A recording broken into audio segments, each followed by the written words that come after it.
Assalamualaikum warahmatullahi wabarakatuh. Saya Nanda Kamila Oktavia, kelas 02 SKP 017 dengan NIM 2410112000176 akan presentasikan materi yang berjudul Dinamika dan Tantangan Konstitusi dalam Kehidupan Berbangsa dan Bernegara di Indonesia. Sub yang pertama yaitu negara. Negara merupakan sebuah organisasi atau badan tertinggi yang berwenang mengatur hal-hal yang berhubungan dengan kepentingan dengan masyarakat luas dan berkewajiban untuk mensejahterakan, melindungi, dan mencerdaskan kehidupan bangsa. Ada 3 sifat hakikat negara. Yang pertama memaksa, yang kedua monopoli, dan yang ketiga mencakup semua.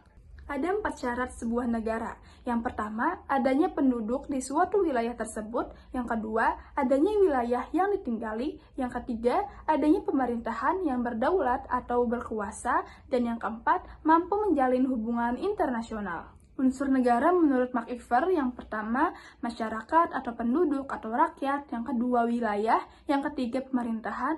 Dan ada juga unsur tambahan berupa deklaratif, yaitu pengakuan dari negara lain. Nah, ada 4 fungsi negara. Yang pertama, fungsi pertahanan dan keamanan. Yang kedua, fungsi keadilan. Yang ketiga, fungsi pengaturan. Yang keempat, fungsi kesejahteraan dan kemakmuran.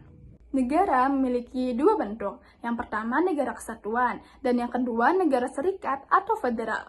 Nah, negara kesatuan ini memiliki kedaulatan bersifat tunggal yang di dalamnya tidak memiliki negara bagian, sedangkan negara serikat atau federal memiliki kedaulatan dari negara-negara bagian. Adapun ciri-cirinya di PPT ini.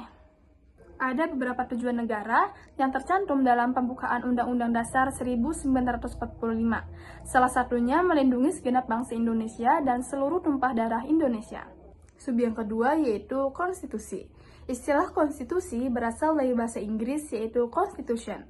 Secara etimologi, konstitusi adalah undang-undang dasar. Konstitusi merupakan hukum dasar yang menjadi pegangan menyelenggarakan negara. Konstitusi mengandung undang-undang dari segala peraturan yang ada, sehingga di dalam konstitusi itu hanya tertulis aturan global atau garis besar. Syarat konstitusi di sini ada 4. Yang pertama, bentuknya sebagai naskah tertulis merupakan undang-undang yang berlaku dalam suatu negara. Yang kedua, isinya merupakan suatu kebiasaan di masyarakat. Yang ketiga, merupakan suatu kesepakatan antara dua belah pihak. Dan yang keempat, ditetapkan oleh masyarakat setempat. Menurut Jimli Asyidiki, fungsi konstitusi di sini ada 8. Salah satunya penentu dan pembatas kekuasaan organ negara. Dan sub yang ketiga yaitu Undang-Undang Dasar 1945. UUD 1945 adalah hukum dasar tertulis atau konstitusi negara yang menjadi dasar dan sumber dari peraturan-peraturan lain atau perundang-undangan lain yang berlaku di NKRI. Adapun sistematikanya terbagi menjadi 2 bagian. Yang pertama, pembukaan UUD 1945 terdiri dari 4 alinea atau bagian. Di antaranya batang tubuh UUD 1945, yang kedua 16 bab 37 pasal, yang ketiga 4 pasal aturan peralihan, dan yang keempat 2 ayat aturan tambahan.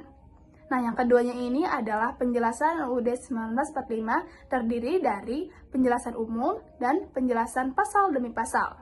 Tata urutan perundang-undangan. Yang pertama, UUD 1945, ketetapan MPR, undang-undang, peraturan pemerintah pengganti undang-undang, peraturan pemerintah, keputusan presiden, dan peraturan daerah. Nah, materi yang terkandung dalam Undang-Undang Dasar 1945 yaitu tujuan negara, bentuk pemerintahan, pembagian kekuasaan, hak dan kewajiban warga negara, dan pertahanan, keamanan, dan politik ekonomi sosial budaya. Sekian materi yang dapat saya sampaikan, kurang lebihnya mohon maaf. Wassalamualaikum warahmatullahi wabarakatuh.